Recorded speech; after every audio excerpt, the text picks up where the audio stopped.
Често задавани въпроси за процедура Дермапен. Най-често задавания въпрос от пациенти е боли ли. Преди процедурата нанасяме анестетичен крем, така че болката и дискомфорта са сведени до минимум. Пациентите съобщават най-често, че усещат леко драскане, подобно на ексфолиацията с диамантено микродерма абразио. Въпрос, който притеснява най-често дамите е колко време ще съм зачервена.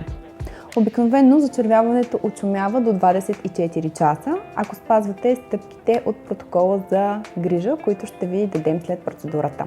Ако имате по-чувствителна кожа, зачервяването може да очуми в рамките на малко по-дълъг период от 3 дни.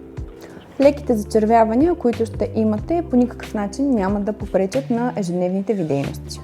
Може да се върнете към нормалния си начин на живот и в деня след процедурата може да нанесете и грижа.